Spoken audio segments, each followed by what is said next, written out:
কি মনে করেন যে আল্লাহর রহমতে আপনি কি 100% আলহামদুলিল্লাহ সুস্থ আছেন? বাচ্চুঙ্গার আল্লাহর রহমতে সুস্থ আছেন। আচ্ছা।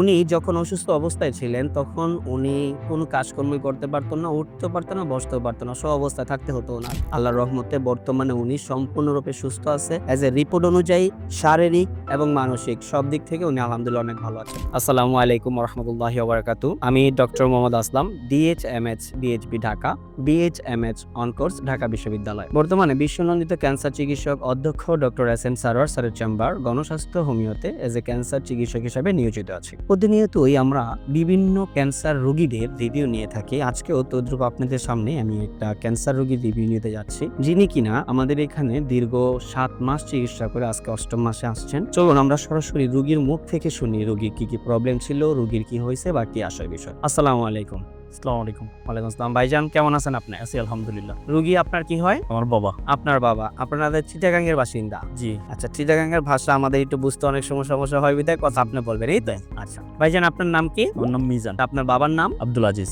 আপনাদের বাড়ি কোথায়? আমার বাড়ি চট্টগ্রাম কর্ণফুলীতে। চট্টগ্রাম কর্ণফুলীতে।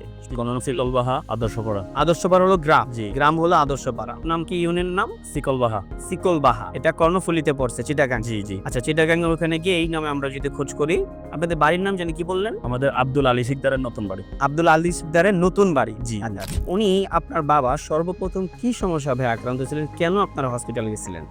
সর্বপ্রথম গলায় প্রবলেম হইতো, খাওয়ার দাওয়ার খাইতে সময় মনে হইতো ওনার কিছু একটা বাঁচতেছে জি।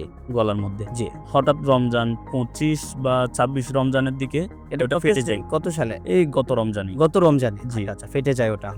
ফেটে যাওয়াতে ওইখান থেকে তুতুর মতো কিছু একটা জিনিস বের হয়। বের হওয়ার পরে কয়েকদিন উনি এত কেয়ার করে নেই। আচ্ছা। হঠাৎ জ্বালা পোড়া শুরু হয়। জি। জ্বালা পোড়া শুরু হওয়াতে আমরা একটা ডাক্তার দেখাইছিলাম। ডাক্তার পরামর্শ অনুযায়ী বিভিন্ন পরীক্ষা নিরীক্ষা করাইছি। পরীক্ষা নিরীক্ষার মধ্যে এটা কি বলে, গলার এন্ডোস্কোপি করাইছিলাম? হ্যাঁ, এন্ডোস্কোপি করাইছি। এন্ডোস্কোপিতে বলতেছে যে ওনার গলার অবস্থা ভালো না, আপনারা দ্রুত হসপিটালে ভর্তি করান বা বায়োপসি করান। আচ্ছা, আমরা বায়োপসি করানোর জন্য বিভিন্ন জায়গায় গেছি। অনেকজনে অনেক রকম ডিমান্ড করছে। জি। শেষ পর্যন্ত আমরা চট্টগ্রাম হসপিটালে বায়োপসিটা করি। ওইখানে বলতেছে যে ক্যান্সার।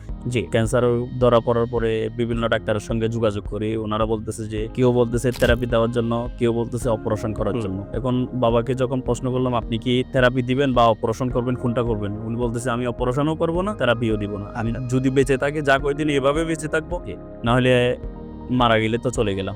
জি। তো আমি আপনাদের এখানে রিভিউ দেখলাম ফেসবুকে, বিভিন্ন রোগীর সঙ্গে আমি অনেক যাচাই করলাম। প্রায় 1 মাস ধরে আপনাদের এগুলা খুঁজে যাচাই। আমাদের যে পেজ আছে, আপনি নিজে ঢুকে আমাদের ভিডিওগুলো দেখেছেন, রিভিউ দেখেছেন, এটা প্রায় আপনি 1 মাসের মতো কন্টিনিউ করছেন। আমাদের বিষয় যাচাই বা জি।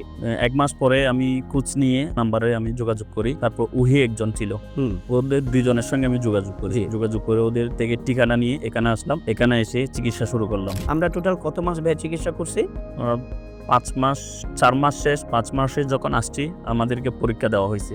মানে আমরা যখন সব রোগীকেই বলি যে আপনারা 4 মাস আমাদের এখান থেকে ওষুধ খাবেন, 4 মাস ওষুধ খাওয়ার পরে আমরা পুনরায় আপনাদের পরীক্ষাগুলো করব। তো আমরা পরবর্তীতে 4 মাস ওষুধ শেষ করছি। শেষ করে 5ম মাসে যখন আপনি আসছেন, তখন আমরা আপনাকে কিছু পরীক্ষা নিরীক্ষা দিয়েছি, এবং সেই পরীক্ষার রিপোর্ট অনুযায়ী আল্লাহর রহমতে আমরা যখন পুনরায় যে পরীক্ষাগুলো দিচ্ছি, সেই পরীক্ষাগুলোতে ক্যান্সারিয়াস যে মার্কার আছে, আমরা এজটা ক্যান্সার নির্ণয় করতে গেলে যে মার্কারগুলো আমরা পরীক্ষা করি, সেই মার্কারগুলো আমরা পরীক্ষা করে দেখলাম যে আল্লাহর রহমতে এটা সম্পূর্ণরূপে নরমাল আছে।